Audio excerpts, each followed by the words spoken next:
Hello and welcome back to Games Embassy with the Ambassadors of Gaming. I am one of your army of hosts, Ambassador Chris. And I'm Ambassador Jason. And we have news about stuff. Jason, how are you today? Doing well. Just got back from a long trip. But I'm excited to do this. I am slightly hungover because I don't drink very often. I could count on one hand how many times a year I drink. And it doesn't usually agree with me. But I'm here. I'm ready. Go ahead and take us into the Patreon. So we have a nice little Patreon page where you can get some cool perks and goodies like early access to shows, getting your comments, questions, and concerns right on the show, and exclusive content. If you'd like to support the show and get some goodies, you can do so over at patreon.com/ambassadors of gaming. I freaking hate the word goodies. I'm just saying. Goodies. I think it's a creepy word. I think of it as related to birthdays and like goodie bags. So when I hear goodies, I see like a table of like little bags we're throwing at our audience. Yeah, but we're adults. We should call them party favors. But then that implies there might be something risque in there. Okay, never mind. Go ahead and take us into some of our updates, announcements, and other news. Certainly. So EA may be coming back to Steam. That's pretty interesting. EA's official account tweeted out a cup of something with Steam coming off the mysterious ... in quotations. This lines up with the leaks that EA will allow you to buy games through Steam and play them, but you'll have to use Origin to do so. It sounds like you'll have to open Origin to have access to the Steam pages for EA's games in a window format. So they're trying to meet people halfway, I guess. If they want to play it on Steam, you still got to buy Origin. We'll just let you run it through Steam. That sounds smart. So this is something that I thought I don't really understand it exactly. So Xbox big gamer tag change is almost here. The new changes allow users to change their gamer tag to anything they'd like within the normal policy. So you can't write like something like a hate crime or something within their normal policies up to like 12 characters. But those who make this change will have a pound sign and numbers following it on PC, and then just the number on Xbox. Yeah. These changes won't be coming to in-game lobbies until 2020, and the new names probably work so that more people can be, I don't know, Blaze Boy 69 or something, so that more people can have the name that they want without having to, I guess, put a whole bunch of extra stuff in it, or like the capital X's at the beginning and the end. I like that. Only the cool kids do that. I really do like this change. The first company I've seen do it was Blizzard when they did that with the Battle.net tags. And it's been great. I mean, how many times I get into a game or something or a platform and I go to use my typical online handle and it's taken by someone else. And then I go and check back like a few months later and that person did nothing with that account. Like it's like just a garbage account they have. So I really do like this. I'm confused. So, but people already let's say I try and I'm just going to keep using Blaze Boy as the example. Mm-hmm. So let's say I try and do that. And if someone already has it, I already have to end up like putting numbers after it anyway. So I'm just not really understanding exactly what this change is doing. Not necessarily. Like if they implement it the way Blizzard does it, then you won't see those numbers. Those numbers are only when you go to like friend request someone. So like I'll be like, what's your gamer tag? I'll be like, it's Jorlan. So like when we're in a party together, you'll just see Jorlan. But if you didn't have my gamer tag and I was going to give it to you like verbally, I would say Jorlan #1496. You know that in. And then on your friends list, it'll just show like me. Then if you have multiple of Jorlans, it would have the Jorlan hashtags with the numbers. Okay. So you won't be like in Call of Duty and then like Biggie Scott #6464 and Biggie Scott. No, and then like Craig #8641. You won't see those in there. Where did you go from Biggie Scott to Craig? I don't know. I like that. Well, Craig, because we are recording Craig. So yeah. Craig's our AI recorder who's hopefully isn't trying to take over the world. All right. Take us into some Blizzard. Yeah. Speaking of Blizzard, Mike Ybarra is coming to Blizzard. I believe that's how you say his last name. Ybarra has announced that his departure from Microsoft has landed him as executive vice president and general manager at Blizzard. Ybarra will be at BlizzCon this year, which given all the recent controversy, should be very fun. And I'm actually really looking forward to it. God, I just want to see I want to see the protesters. I didn't think you could screw a pooch so hard, but they really did. I watch BlizzCon every year. I don't think they're going to have live questions this year. I think because before in the previous years, you'll tell the presenter the attendee your question, or the attendant whatever your question, and they allow you to go up to the microphone and you say it yourself. But I don't think that's going to happen. I think you're going to tell the attendant your question, and the attendant will go up to the microphone and announce the question, just to get. I mean, even with the whole China Hong Kong thing aside from what happened last year. Yeah, with Diablo Immortal, I remember. Yeah. They wouldn't want that to happen. So, do you guys not have phones? I'm an avid mobile phone gamer, but they approached Diablo Immortal completely incorrect. It's not that I think they approached incorrectly. I think BlizzCon was not the place to announce it, because Diablo's always been like a PC first platform. As a console gamer, I know that. So when you're presenting, you're presenting a mobile game to a whole bunch of PC gamers. Yeah, they're gonna be pissed. Yeah, that was not the place to announce it. They certainly were. They certainly were. Okay, moving on. In the UK, Children's Commissioner, which is an actual job, Children's Commissioner calls to regulate loot boxes. The Commissioner for England asked the UK government to consider rewording the laws regarding gambling and how they relate to loot boxes and children. A report titled Gaming the System, which is, I guess, edgy, looked into the effects of, I just scrolled the script up really far. Looked into the effects of gaming on young people while acknowledging that there are positive aspects of online gaming, like social, like the social element and stuff like that. The report mentions concerns over peer pressure, time, and money spent on online gaming. All of those, a part of a study, were between the ages of 10 and 16, citing peer pressure to buy skins, and one FIFA player mentioning loot boxes rely on chance elements. Quote, you could lose your money and not get anyone good, or get someone really good. And this is, I mean, I'm glad we put this in just updates, because this argument's been going on forever. It's going to be an uphill battle against all of these companies that really want to make that extra money. I mean, in the time that we're at, I only see loot boxes benefiting online TCG games like Hearthstone and Skyrim Legends and all that. I think at this point, everyone should be going the way Fortnite goes. Battle passes, they're going to make your game better because you're going to add extra content pretty easily. And the consumer gets to know what they're going to get if they put the time in to get it. So it's it's a pretty good fix. And other games have picked up the battle pass element. And I don't see this being a bad thing. I actually like it a lot better than I'd rather spend $10 on a battle pass, know what I can get if I play towards that, than spend $10 and get a bunch of nonsense that I didn't want to get.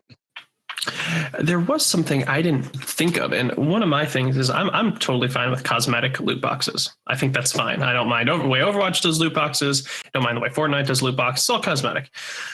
But this whole peer pressure to buy skins, I guess that is a thing. Like maybe you play with people who give you crap for using a default skin or something, or using an old skin.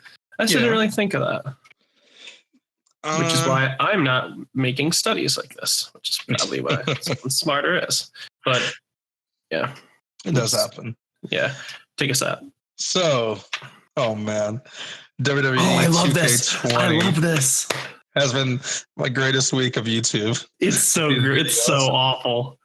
WWE 2K20 is a complete and utter disaster. The game launched with more glitches than we can count, spawning the hashtag fix WWE 2K20.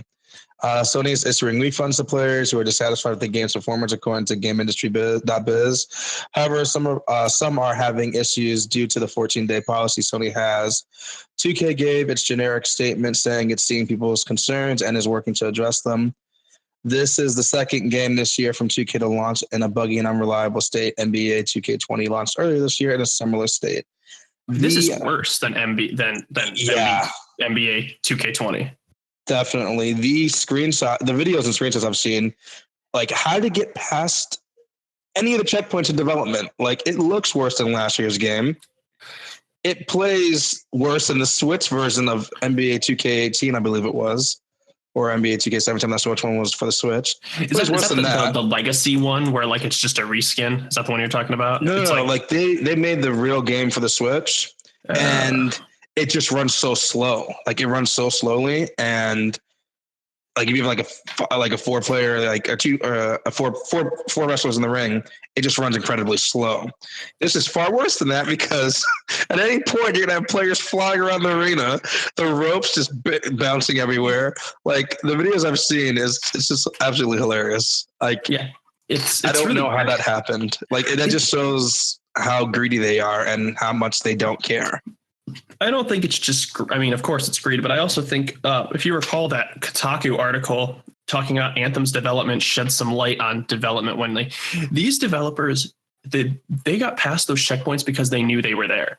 Like they knew those bugs were there and they're just like, fuck it, we'll release it to meet our launch window and we'll fix it later. That whole, just fix it with a patch mentality can sometimes make, especially the ones who make these yearly releases that are basically just roster changes and maybe add a mode or two or slot machines in the case of 2K20. It makes sense that they're going to do the absolute minimum amount of work possible to release this game and make all that money from the loot boxes. Yeah. And it's rather annoying. That's why I haven't bought Call of Duty. Call of Duty came out Friday, and I have it ingrained in my head from the last Call of Duty that released last year. Like all the problems, and then all the like 6 gig patches that came every day. It seemed like. What was last year's Call of Duty? What was Black Ops 4? Okay, I did buy Black Ops 4. This is the first Call of Duty I haven't bought. So I had several friends ask me like, "You get it?" I was like, "Yeah, I'll get it in 90 days after all the problems are fixed." And if they decide to like screw consumers again, I don't fall into that category. Yeah, so. I remember I was so upset when Black Ops 4 added the loot boxes to their blackout mode, added the DLC guns. I was like, man, that's stupid. Like, but everyone wants a piece of that pie, I guess. I just picture people like looking at Fortnite sales and like throwing stuff and going like, why is everyone paying them? We should be doing that. Well, they're not doing it correctly. I mean, like the way Epic Games has Fortnite running, it's amazing. Like it really is. And I'm not an avid Fortnite player. I'll play here and there. I really hate the building aspect. Dude, you and me both. I like the game, but not the building. If it didn't have building, if there was no building in that game, that would be like my number one game. I love the art style. I love everything else they do. I just hate losing a fight due to lack of building skills. Yeah. Also, even if you don't like Fortnite, you kind of have to respect it. It's been holding that top spot in gaming. It's been making a crap ton of money for a really long time. And not only that, it's changed the way we play games. Like the battle pass, like that's made its way to different games. The crossplay, if it wasn't for them and how popular they were, I don't think Sony would have crossplay at all on their console. I agree. Yeah, there was a huge push. I think the straw that broke the camel's back was when it released for Switch. Yeah. And people were trying to get it, and they're like, "Oh, by the way, if your account's on PlayStation, you cannot migrate it." Like, they're being poopy about it. But we wouldn't have all that, awesome stuff. Yeah, but Sony's always the kid that gets the good kickball and then just doesn't let anyone else play with it. That's just them. All right, so game announcements and release dates. Doctor Who: The Edge of Time is coming to PSVR, Oculus, and Vive on November 12th. The MLB's The Show 20 is coming out on PS4 on March 17th. Last of Us 2 is delayed until, quote, spring, end quote. After announcing the release date less than a month ago, Naughty Dog confirmed the leaks that the game was announced, citing the need to polish the game and bring it up to their standards, which for a huge title that everyone's waiting for, like Last of Us, anyone who complains just needs to stop, because if you want that game to be great, just let it bake longer. This was the third game they get delayed until spring, which I'm glad. I mean, I'm not a Last of Us fan because I just never played the first one. But I'm glad they're doing that. I'd rather that than what WWE did. Well, not WWE, but 2K did. I know what you're saying. Yeah, they're two very different developers. Yeah. So I appreciate that. I mean, we got Animal Crossing push to spring 2020. We got Doom push to spring 2020, and The Last of Us push to spring 2020. That shows that they care about what they're producing. I really do like that. I mean, I know there's people upset, but like I said, I'd rather have a polished product later than a turd sooner. That's right. Oh my. So, all right. So go ahead and take us. Waiting. Yeah, take us into the news. Yes, the big boy news. Speaking of waiting, you're gonna have to wait a bit longer on your Stadia pre-order because, of course, every week we have Stadia news. Google announced that those who have pre-ordered the Founders Edition and Premier Editions of Stadia might not be able to play at launch, which is kind of funny. According to their statement, Stadia will be shipped based on when orders were placed, and the Premier Editions will not ship on launch day. According to Google's blog post from over a week ago, the Founders Edition will start arriving on November 19th, and those that will be able to play, will be able to play at 9 a.m. Pacific. I'm sorry, I completely scratched that up. No, you're good. Just you can say that whole thing again if you want. Okay, yeah, let me, Mike, fix that. Okay. According to Google's blog post from over a week ago, the Founders Editions will start arriving on November 19th, and those that will be able to play at 9 a.m. Pacific might be the only those who were one of the first gamers who pre-ordered. Google says that it expects both editions to be delivered within the first 2 weeks of launch. For a company that's, throwing out the terminology, play anywhere, play whenever you want, play anywhere you want, play on anything you want, there's a lot of limitations. Maybe just not exactly when you want. Yeah, there's a lot of limitations to have you seen their negative latency buzzword? Yeah, I'm over here like, how do you get negative latency? Okay, it's just a buzzword. Well, what they have it is Google, other games do something similar to this, but they just do it natively on the console. What happens is the game makes predictions on what you're going to do next, and it kind of preloads them in the background. I'm not sure how many. I don't know whether it's 10. I don't know whether it's 100 or 1,000. I don't know. But if you do one of those things that the game anticipates, then there's no latency on it because it's already loaded. And it's only if you do something that the game doesn't predict is going to happen next, so that's when it'll take a trip to the server and take a trip back, and then you might experience latency. So it's not actually negative latency. You can't jump before you press the jump button. That's negative latency. That breaks the universe. It breaks my mind. I'm thinking of like fighting games. Like, how can you predict how I'm going to, play Sub-Zero in Mortal Kombat? Like, I mean, I could see it happening if you've invested like 200 hours on a single character. Then the servers, if there was machine learning in it, knows, okay, this is how you play Sub-Zero. We're going to expect this to happen. But that's interesting. Yeah, so super excited for that because I actually pre-ordered the damn Founders Edition. So look, I was excited for Stadia, and now I actually have good internet that I'd be able to run it. Problem is Comcast. This is the second month in a row I've gone over my data. I still have 4 days, not including today, of my billing period, and I'm well over my data cap. So, and this is without Stadia. So I can only imagine what my data cap, well, I wouldn't have a data cap because it'd be like broken, what my data usage would be if I actually had Stadia and played normal gaming hours on at 4K. Do you remember what they said about it? Because people asked them about this. They're like, but housing units and stuff, they have, our internet providers usually data cap you at your house. So like, say you want to play in 4K, you're just going to eat up your data. Like, what's going to happen? And their response was, well, times are changing. I'm sure they'll just raise the caps without you having to pay for it. Yeah, that's funny. That was what they're saying. No, they'll start rolling out something called the Elite Gamer package or something, and like raise a data cap and charge you more money.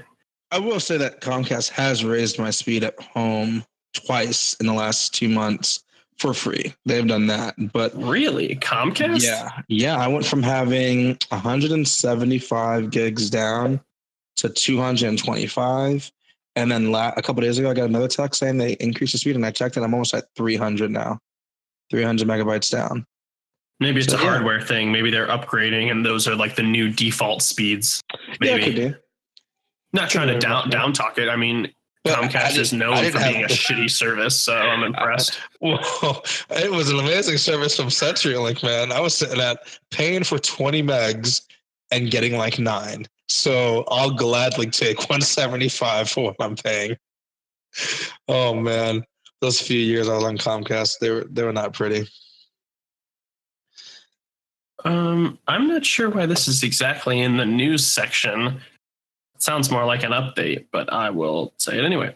Sony will not sell Call of Duty Modern Warfare digitally in Russia. The company announced the news via Sony's Russian Twitter. Activision then confirmed the news, saying Sony decided not to sell it digitally in that country. The game did launch digitally on PC via Battle.net.com and Xbox's digital store. So does this mean that there's no PC version at all? No, because they're saying that it launched on PC and Xbox in the digital store in Russia, just not in Sony. So that's weird. If I'm reading there's that correctly. No digital. Okay, for some reason I was thinking, just in general the game won't launch digitally, but Sony's just pooping the bed again. Okay, yeah, that's great.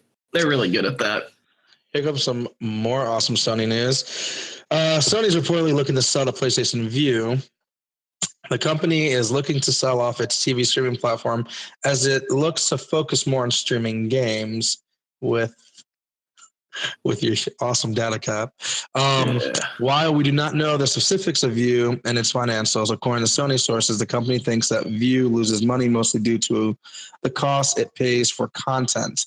Sony believes this is because it has less leverage in the TV and film industry.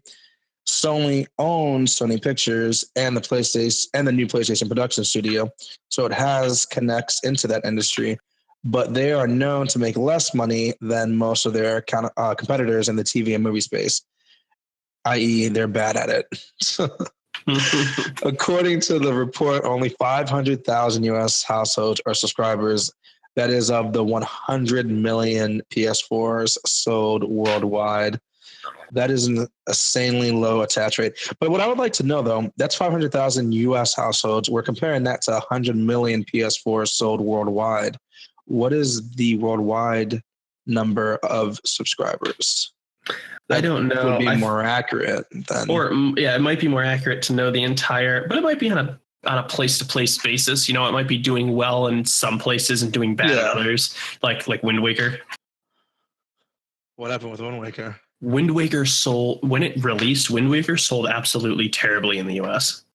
Oh, wow. Yeah, it was. I had no idea. It was after, Majora's Mask was the last big Zelda title, and it had a dark theme, and so did Ocarina of Time. So people saw like a kind of a kiddie thing, basically. It's a great game. I'm pretty sure it is a great game. After word of mouth, but did not know that. Yeah, it's looked well back on now, but at the time when it released, it didn't do well. I probably shouldn't say insanely bad. It just wasn't well received in the West. Yeah, compared to the 2 previous titles. Yeah, but it would be nice to see the U.S.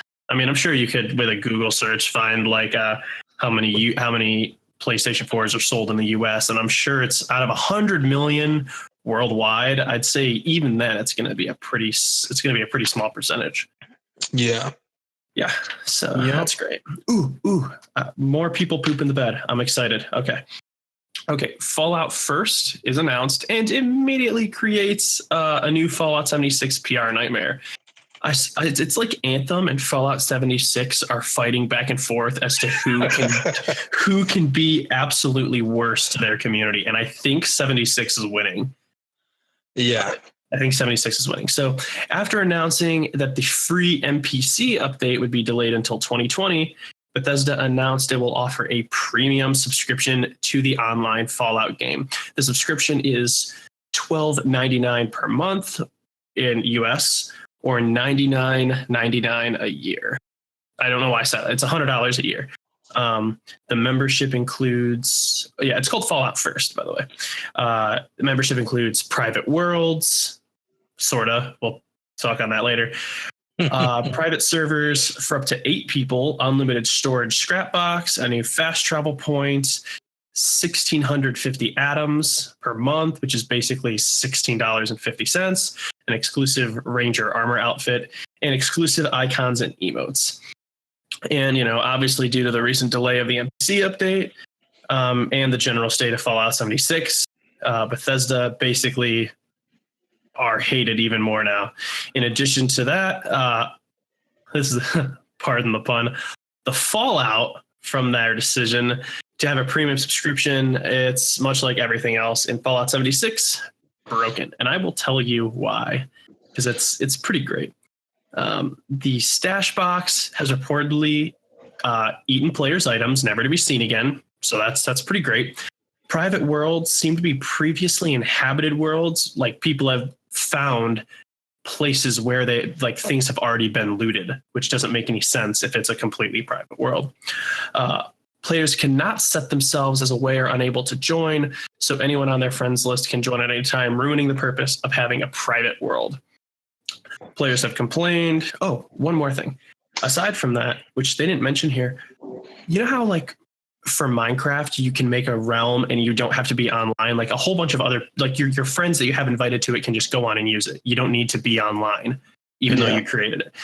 That's not the case with this. I'm pretty sure the person who made it has to be online in order for the server to be active. So it makes it even worse. So players obviously have complained about the Atom Shop since launch, having items that consider should already be in the game and having lackluster options to purchase the items and basically pay to win elements. So yeah, I think they must just be doing real bad on money. What's Ubisoft's next big game coming out? Oh, we're just you mean Bethesda's next new big game? Yeah, what did I say? Okay. Oh, my bad. You said Ubisoft. Bethesda. Probably you'd assume they're still working on Elder Scrolls. Yeah, they have the new Elder Scrolls they're working on still. I don't know. I have no idea actually now you bring it up. It sounds kind of lame, but they honestly just might not be making enough money. Like if it's a money thing, that's not hard to fix. Like bring Fallout 3 and 4 as a package to the Switch. Yeah. Boom. That's gonna be some money. We're not developers, though. We don't know what kind of work that entails, No, but they're not the ones that port it to the Switch. They usually get license it out to a company to do it. And they'll get part of the sales and whatnot. Yeah. But that's income coming in that they may need. I mean, because right now this is atrocious, man. Like I wasn't touching Fallout 76 with a 10-foot pole. Now it's like a 100-foot pole. Like I don't think I'm ever gonna play that game. All right, I have it. I have the idea. Release Skyrim for the LG smart refrigerator. Oh my god. We'll play it on there. An engineer's true abilities are determined by what he can get Doom to run on. Yeah. They could release Skyrim mobile. I mean, well, I guess they already have like a mobile game already. Yeah, they have it on Switch. They have Skyrim on Switch. Did it come out already? Yeah, it came out a while ago. Yeah, and it actually doesn't run that bad. I'm missing out. I was waiting for it to come out on Switch, and I want the Witcher. Witcher came out. That's what I need to go get. I need to get it as well. It looks great. The reviews were great. I didn't play it because I knew it was going to take up a lot of time. And so I was playing other games at the time. I'm like, I can't really justify purchasing this, but the whole sleep wake functionality on the Switch, I can totally justify picking it up for the Switch and just playing it from time to time. Definitely. Yep, that's what I'm looking forward to as well. So yeah, it's Bethesda. Where you at? I think that it's one of those things where they're honestly just Fallout 76 is doing pretty bad. I mean, obviously well enough to keep updating it and stuff, but I guess they might need that revenue. That's why they're trying to get the people who stuck by their games pay way more money. I was actually excited for this game when they like mentioned like multiplayer and all this. I was like, oh, this is what I really wanted. I never bought it, but then like I read the reviews and everything was just like empty, and I was just like, wow, they ruined it. Yeah, And they ruined it. it's even worse now. Okay. Well, this has been a slippery slope. We're going to go up to some news that isn't quite as bad, at least not for your average gamer, but is just bad for a company. So go ahead and take us into our last news segment. All right, Ubisoft announces its 2020 plans in a new fiscal report. Ubisoft has told its investors about its recent launches and what it has planned going forward. The company moved down its expected revenue due to lower than expected sales from Division 2 and Ghost Recon Breakpoint. Specifically, Ghost Recon Breakpoint. Oh my gosh, that game. It also mentioned that it will move the release date of Gods and Monsters, Rainbow Six Quarantine, Watchdog, and Watchdog Legion will be moved to the fiscal year of 2020 to 2021. CEO Evas, sorry if I butchered that. Gilmo, I'm really sorry, stated that the company had made positive changes, but they have not capitalized on the potential of our latest 2 AAA releases. You can read more from the report, but it basically states that the company is making adjustments due to the sales of these games and the reception to them. I don't know anything about the Division. Like, I don't know anything about how the Division 2 went. I thought it was well received, but I have heard about Ghost Recon Breakpoint. My uncle purchased both these games for the PS4, and he's an avid, gamer. For being close to 60. Well, I want to say 60. He's like 55, but still, he was not happy with either one. He told me, it's just, it seems like repeat, like just like rehashed content and such, and it's just not good. He wasn't very happy with either one of those purchases, and he was excited for them. So I mean, I haven't personally played them, going off what he says, but I'm disappointed, man. I'm like, I feel like the last like 2 or 3 years, a lot of these great developers they're turning out poop, man. Yeah, I miss the news videos. We would have some news videos like all we would do is talk about good things, and I feel like it's just more and more companies just poop in the bed. Lately, I feel like everything we've been doing is so negative. I'm like looking for the positive in things. It's just gaming, it's hard. It might not. It's not the best time to be a gamer at the moment. It's kind of hard. Well, we'll see. Hopefully, some new stuff comes and get some good positive stuff coming in. All right. So try to check us out at least once a week. That's how often we try and do this. You might like what you find. I have been Ambassador Chris. And I am Ambassador Jason. And we'll see you next time. Bye, guys. We're gone.